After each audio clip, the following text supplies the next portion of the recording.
Genes of you and me. You're all made of DNA. We're all made of the same chemical DNA. We're all made of DNA. We're all made of the same chemical. Hello and welcome to the 14th episode of Discovering New Advances, or DNA, a podcast that keeps you up to date about the scientific world in easy to understand language. So whether you're a student in middle school or a grandparent, you'll easily be able to follow along. I'm Kira, and on this episode, I will give an introduction lesson about cytogenetics. On the following episodes, I will either keep you updated about genetic advances in the scientific world, teach more lessons on genetics, or feature debate about a controversial bioethical issue our society is facing today. So if you're already familiar with the basics of cytogenetics, you can skip to the following episodes about news on the genetic advances happening today and how it is affecting our world. For more information, please visit dnapodcast.com or email in at info@dnapodcast.com. On this episode, as I mentioned earlier, we're going to learn about cytogenetics. Cytogenetics is a branch of genetics concerned with the study of the structure and function of the cell, specifically study of chromosomes and chromosome abnormalities. Cytogenetics studies are conducted on fresh blood, bone marrow, prenatal specimens, and solid tissue specimens, and on fixed specimens, so lots of different things. There are a few main types of cytogenetic analysis performed in the lab, and I will give a brief overview of each type in this episode. To gain a deeper understanding of each type of analysis, you can listen to the next 3 episodes dedicated to each one. This is kind of like a preview of the next 3 episodes, just kind of get your toes in the water. So the first is karyotyping, more specifically known as G-banding karyotype analysis. But karyotyping is kind of what you learn about in high school kind of thing. That's what they call it. So this is where chromosomes are organized into pairs so they can be interpreted easier. A cytogeneticist will take a picture of the chromosomes in a mitotic cell. They will then organize the chromosomes into their pairs by actually moving the pictures around, and usually on computers. In high school, you might actually cut out little pictures and put it together. It's kind of a fun activity. But anyway, there are 22 pairs of autosomal chromosomes and 1 pair of sex chromosomes. This layout of chromosomes helps cytogeneticists identify genes and relationships between genes.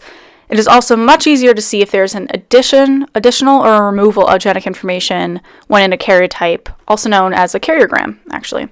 So the second type I'm going to talk about is FISH analysis, which stands for, it's F-I-S-H, all caps, so it's, but it stands for Interphase Fluorescence in Situ Hybridization analysis. So FISH is used to find the specific DNA sequences on chromosomes, and it illuminates the DNA sequences so the cytogeneticist can see it.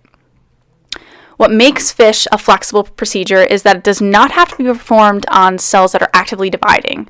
So most other techniques used to study chromosomes do need cells that are actively dividing. Like for karyotyping, for instance, you're getting a mitotic cell so that it actually has chromosomes, whereas this one doesn't really need that. Finally, the third and last that I'm going to talk about is chromosome microarray analysis, which we know as CMA. And chromosome microarray analysis is a novel method of analyzing chromosomes for a large number of genetic disorders. CMA can detect genetic abnormalities in a single test on all chromosomes simultaneously, and it has way more sensitivity than karyotypes, which is the first cytogenetic analysis I talked about.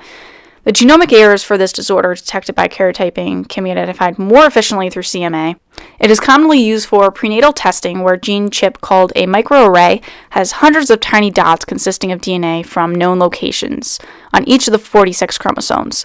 The test identifies if there are any differences in the amount of each part of DNA in the fetus to the mother. So to review all this information, cytogenetics is a branch of genetics concerned with the study of the structure of chromosomes. There are 3 main analyses: karyotyping, which is where chromosomes are organized into pairs so they can be interpreted easier and visually seen; FISH, which is used to find specific DNA sequences on chromosomes, and it illuminates and highlights the DNA sequences so the cytogenetic can see it; and chromosome microarray analysis looks for imbalances in the amount of chromosomal material between DNA, so you can compare, mother to fetus, which is the most common. Well, thanks for listening. I hope the lesson helped you out a little bit. You can further your education by visiting dnapodcast.com for more episodes, and this lesson, along with others, not only in audio format, but in a written format with visual aids to help you out a little bit more.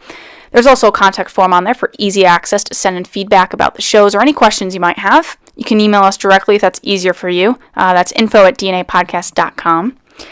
If you're as obsessed with social media as I am, you can like us on Facebook and follow us on Twitter, both at /DNA Podcast.